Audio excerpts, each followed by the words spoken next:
376 జయంతి సర్దార్ సర్వాయి పాపన్న ఎవరైతే బడుగు బలహీన వర్గాల కోసం ఆ రోజు పోరాడి గోలకొండ కోట మీద తన శైలిలో సామ్రాజ్యాన్ని ఏర్పాటు చేసి 1200 మంది సైనికులు తయారు చేసి ఆ రోజు మన ప్రాంతంలో జరుగుతున్నటువంటి అన్యాయం వ్యతిరేకంగా పోరాడినటువంటి ఒక యోధ, ఒక రాజుగా, ఒక యోధగా, ఒక పేద వారి యొక్క జీవితంలో మార్పు తీసుకురావడానికి ప్రయత్నం చేసేటటువంటి వ్యక్తిగా పేదరికం నుంచి వచ్చి ముఘల్ సామ్రాజ్యంతో పోరాడి ఒక ముఘల్ సైనికుడితో పోరాడి అతని హతం చేసి అందరి గుండెల్లో ఒక దేవుడుగా, ఒక రాజుగా వెలిగినటువంటి ఒక వ్యక్తి సర్దార్ సర్వాయి పాపన్న గారు.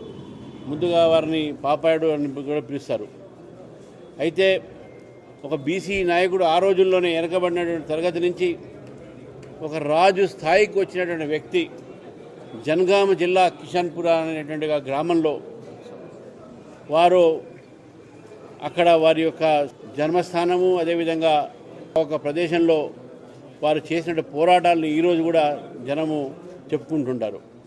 అయితే కాంగ్రెస్ ప్రభుత్వం మన కామారెడ్డి డిక్లరేషన్లో సర్వాయి పాపన్న జిల్లా పేరును పెడతా అన్నారు జనగాంకు.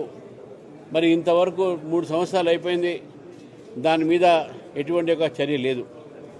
భారతీయ జనతా పార్టీ ఈరోజు డిమాండ్ చేస్తూ ఉంది కాంగ్రెస్ ప్రభుత్వాన్ని, జనగామ జిల్లా పేరు సర్దార్ సర్వాయి పాపన్న జనగాం జిల్లా పేరు పెట్టాలి డిమాండ్ చేస్తూ ఉన్నాం. ఎందుకంటే బీసీ డిక్లరేషన్లో మీరు చేసిన తర్వాత సరే మిగతా అంశాలు ఏది కూడా మీరు పట్టించుకోలేదు, అది వేరే మాట. కనీసం పేరైనా పెట్టండి, రాజకీయాలు చేసే అవసరం లేదు.